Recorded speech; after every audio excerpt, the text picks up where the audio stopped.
Good morning, student. So in this lecture we are going to start our chapter 11, which is algebra. So in last lecture we had completed up to chapter 10. So listen carefully.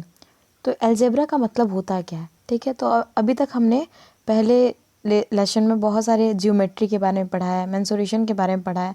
तो इसमें हम algebra के बारे में पढ़ेंगे, ठीक है। तो अलजेब्रा होता क्या है, जैसे कि हम कोई स्टेटमेंट पढ़ते हैं मैथ्स में, ठीक है, तो उसे हम लेटर्स में कैसे और इक्वेशंस में कैसे फॉर्म कर सकते हैं, उसके लिए अलजेब्रा जानना बहुत ज़रूरी है। तो देखिए क्या होता है, तो एक्सरसाइज के क्वेश्चन को समझ के ही हम इस चैप्टर को अच्छे समझ पाएंगे। तो देखिए हमारा एक्सरसाइज 11.1 है, तो आप अपनी बुक खोलिए और क्वेश्चन को देखिए।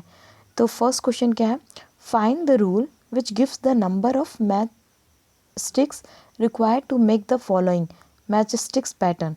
Use a variable to write the rule. हमें क्या करना है कि हमें हर चीज़ को वेरिएबल्स के रूप में करना है। आप जानते हैं कांस्टेंट और वेरिएबल्स क्या होता है। कांस्टेंट मतलब जिसकी वैल्यू फिक्स होती है, और वेरिएबल्स मतलब जिसकी वैल्यू हमें पता नहीं होती, कुछ भी चेंज हो सकती है उसकी वैल्यू, ठीक है। तो देखिए ध्यान से, तो पहला क्या है, a pattern of letters T H, ठीक है। तो हमारे पास क्या पैटर्न है, टी। तो इसमें कितनी मैच स्टिक्स लग सकती है, तो कितनी लग सकती है, एक ऐसे और एक ऐसे, 2 मैच स्टिक्स। देखिए इसका सॉल्यूशन भी यहाँ पे है। तो यहाँ पर केवल 2 मैच स्टिक्स से हम टी को बना सकते हैं। सिमिलरली हमारे पास क्या है, a pattern of letter Z.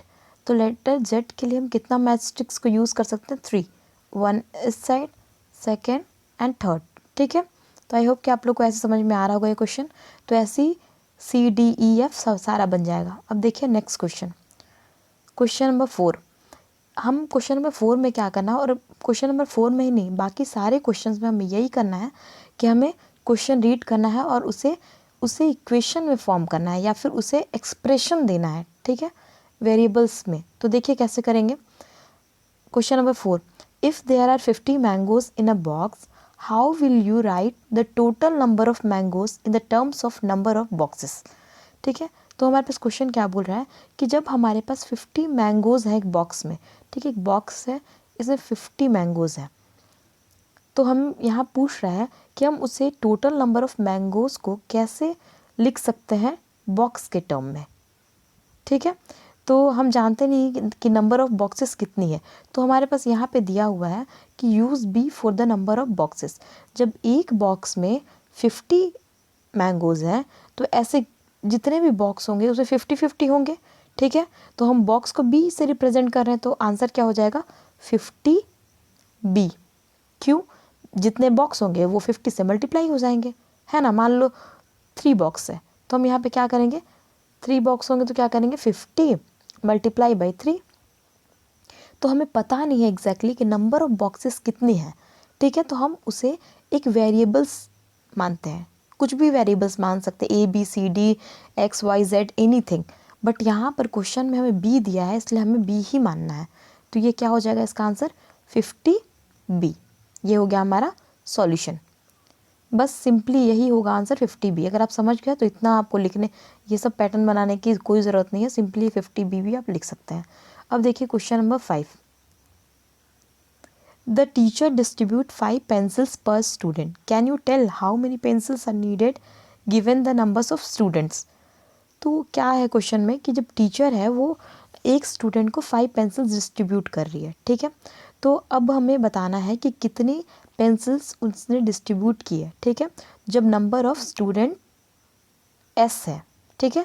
हमें पता नहीं है नंबर ऑफ स्टूडेंट की 30 है, 40 है, 50 है, कुछ पता नहीं है। बस इतना पता है कि टीचर्स ने एक स्टूडेंट को 5 पेंसिल्स दिए। तो बताइए कि टोटल कितने उसने पेंसिल्स डिस्ट्रीब्यूट किए। तो जितने स्टूडेंट हो गए मल्टीप्लाई बाई 5, क्योंकि एक स्टूडेंट को 5 मिल रहा है, तो हमें वो पता नहीं, इसलिए हम एज्यूम करेंगे स्टूडेंट को S, ठीक है। S इज़ अ वेरिएबल और ये हमें पता नहीं है कि उसका एग्जैक्टली वैल्यू क्या है, तो इसका आंसर हो जाएगा 5S, ठीक है। बहुत ही सिंपल है ये, थोड़ा समझना है बस। तो 5S आंसर हो जाएगा।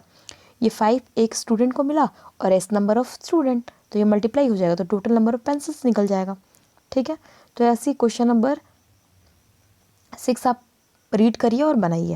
अब देखिए क्वेश्चन नंबर 7। तो क्वेश्चन नंबर 7 क्या है,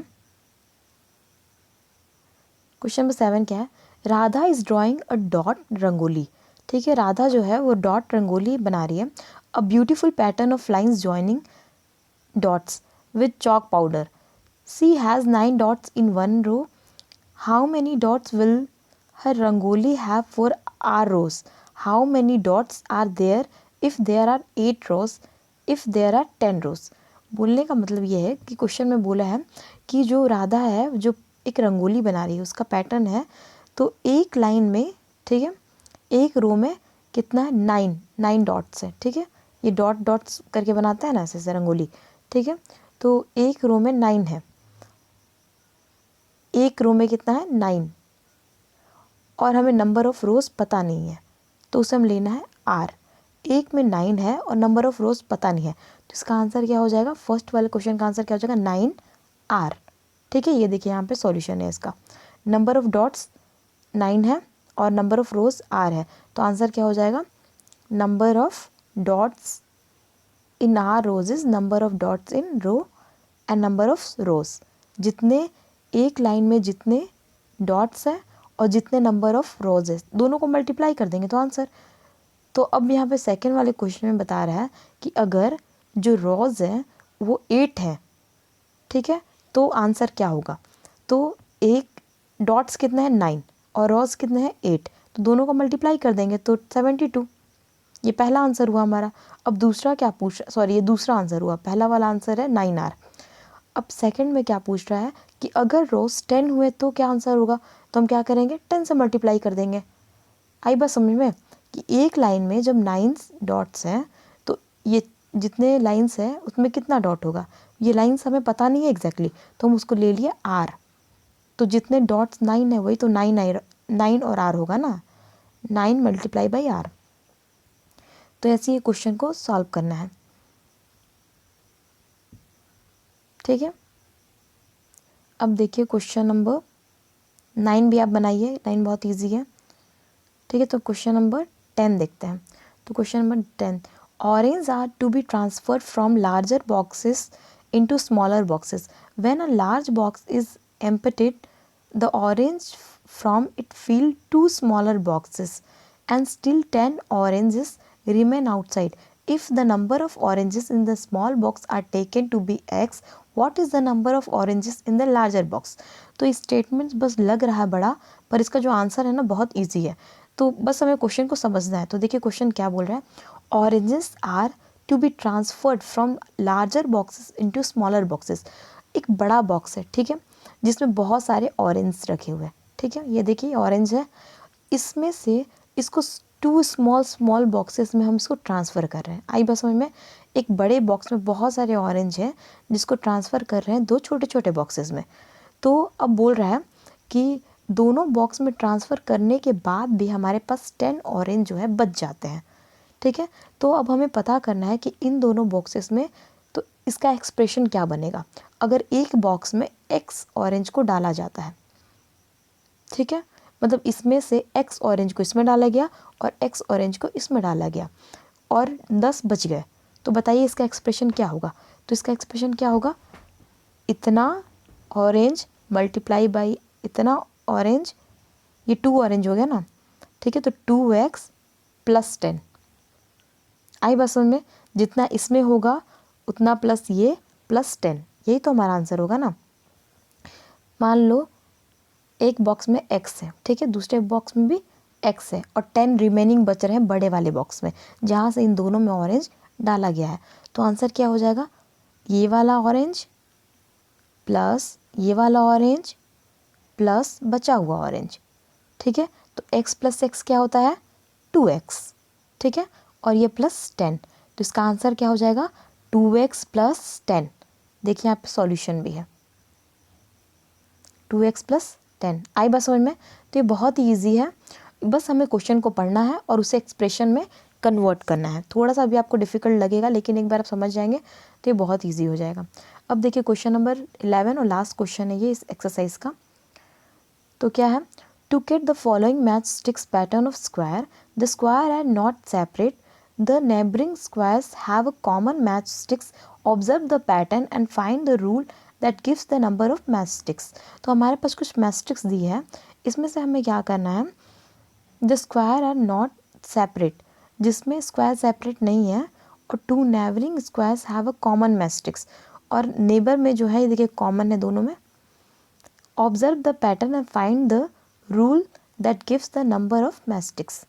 तो हमारे पास देखिए पहले वाले में कितना है 4, दूसरे वाले में ये देखिए 4 5 6 7 7 है, और इसमें क्या है फिर 4 7 8 9 10।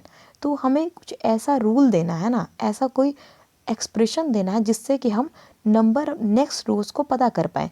तो यहाँ देखिए 4 रोज है, तो हम इसे कैसे लिखेंगे,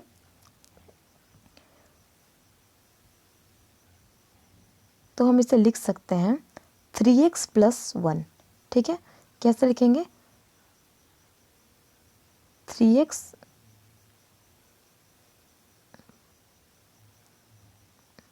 तो यहाँ पे क्या है 4, ठीक है ना, इसमें 4 है, इसमें 7 है, इसमें 10 है, ठीक है, इसमें 10 है, फिर इसमें 13 है। तो ये कैसे इंक्रीज़ हो रहा है, तो ध्यान दीजिए यहाँ से 3 से इंक्रीज़ हुआ, फिर यहाँ भी 3 से इंक्रीज़ हो रहा है, यहाँ भी 3 से इंक्रीज़ हो रहा है, यहाँ भी 3 से इंक्रीज़ हो रहा है। ठीक है, तो हर किसी में 3 से बस इंक्रीज़ होते जा रहा है। ठीक है, तो इसका जब हम एक्सप्रेशन बनाएंगे तो देखिए यहाँ पे सॉल्यूशन क्या हो रहा है,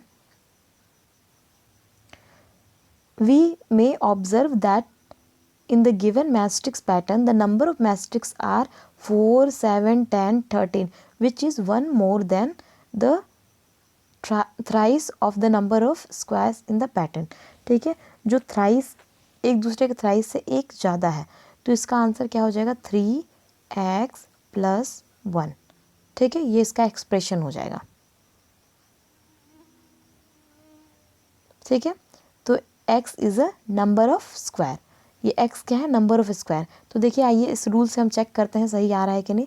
तो देखिए यहाँ पे एक नंबर ऑफ स्क्वायर है ना, तो 3x + 1 है, तो x की जगह पे क्या लिखेंगे हम 1 स्क्वायर।